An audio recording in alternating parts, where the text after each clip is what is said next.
à Monsieur le Premier ministre.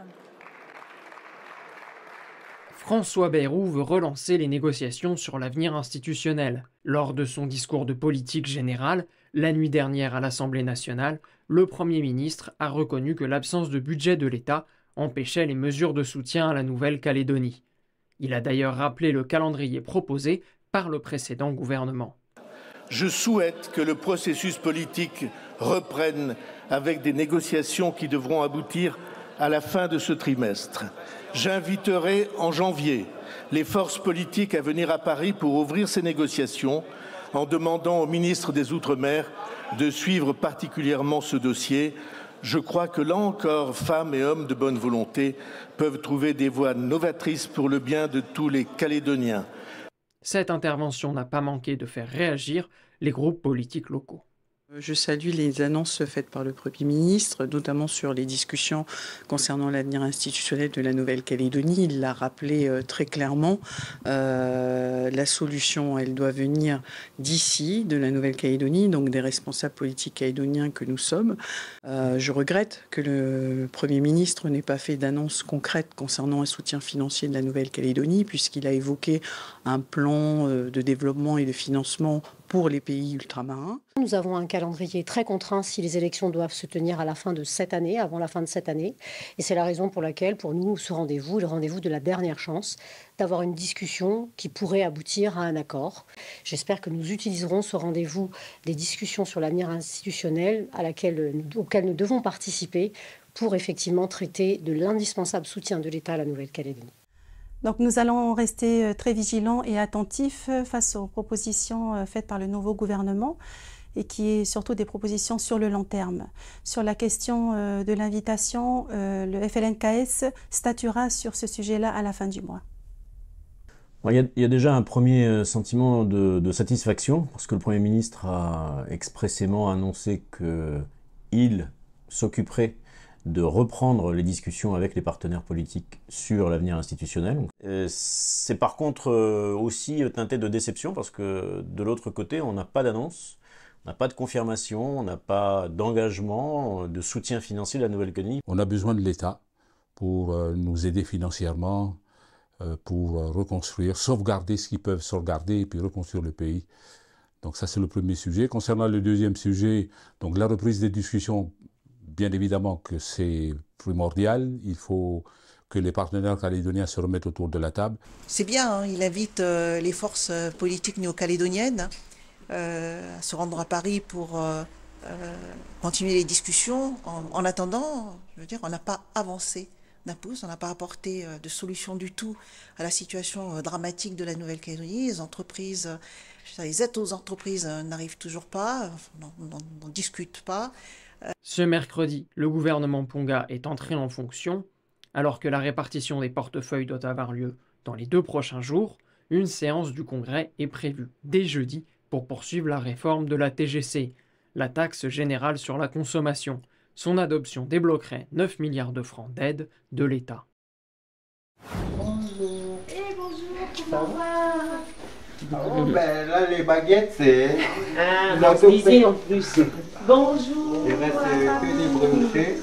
À 7h du matin, Jacob Waeo, artisan boulanger, a déjà écoulé la quasi-totalité de ses 640 produits proposés. Depuis une semaine, il a ouvert sa boulangerie à Magenta avec une spécificité de taille, un prix unique à 100 francs. Mon objectif, c'est la lutte contre la vie chère. Depuis des années que je suis là à lutter contre la vie chère. Et on ne vit plus ici, on survit même. C'est la première fois que je me lance en tant que patron, en tant que, voilà, avec une boulangerie dans les mains où je suis moi-même le seul à gérer et tout. Heureusement que j'ai, voilà, ma famille aussi qui sont là à m'épauler. Je ne savais pas que ça allait avancer à ce stade-là, que j'aurais même plus de produits en l'espace de 40 minutes. Celui que je fabrique local. Là, moi, sur mes produits, je préfère être simple et efficace, quoi. Faire rimer qualité des produits avec petit prix, une évidence pour cet ancien livreur de farine qui propose des baguettes au levain naturel et des viennoiseries locales et bio. Il a annoncé sur ses réseaux sociaux que sa formule solidaire à 100 francs est définitive, au plus grand plaisir de ses clients. 100 francs, tous les produits qui sont à l'intérieur, c'est rare. et surtout par les temps qui courent, la hausse des tarifs et tout. Donc on traverse une période qui n'est pas facile et que pour les petites familles, ça les aide. Du côté de Montravel, l'association Action Solidaire a ouvert sa boutique le 7 janvier dernier. Grâce à des dons de la ressourcerie et de particuliers, tous les vêtements, linge de maison et vaisselle sont vendus à 100 francs. Après les émeutes, je pense que c'était le meilleur moment pour ouvrir cette boutique. Parce que beaucoup de gens sont dans la précarité et là ça s'est empiré depuis le Covid. Mais là ça s'est empiré et puis beaucoup de gens, il y a la rentrée scolaire et tout. Avec 1000 francs, tu viens ici, tu repars avec 10 vêtements, 10 articles. En ville ou au magasin, tu partiras avec rien du tout, quoi. Chaque jour, depuis une semaine, l'association a vendu entre 800 et 1700 vêtements par jour. Ces opérations solidaires sont amenées à se pérenniser dans un contexte où 11 351 personnes ont perdu leur emploi en un an, selon les chiffres provisoires de l'Institut de la statistique et des études économiques de Nouvelle-Calédonie. Taïron fait partie des 11 jeunes venus de Yengen pour passer la journée avec les jeunes de Koné. Arrivés à 10 h ce matin, direction la plage de Foué où ils ont participé à plusieurs activités. Ça se passe bien. On baigne à la mer, on joue au lac, on joue au foot, on joue au volley. C'est très sympa. T'es content d'être là? Oui.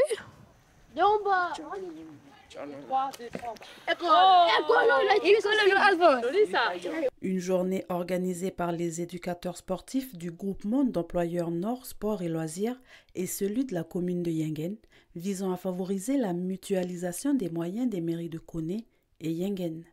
L'objectif effectivement de ce genre de journée, c'est de pouvoir les pérenniser et nous, à notre tour, la commune de Koné, aller en direction des enfants de Yengen. C'est toujours intéressant de faire sortir les enfants de leur commune pour voir comment ils s'adaptent aux autres participants, aux autres communes, des autres communes. Et puis c'est aussi pour leur bien-être pendant les vacances, pour éviter qu'ils restent un peu trop à la maison et puis pour leur faire découvrir autre chose. Pour une première, cette journée a été une réussite pour les petits comme pour les grands. Une initiative qui sera amenée à se reproduire durant les prochaines périodes de vacances.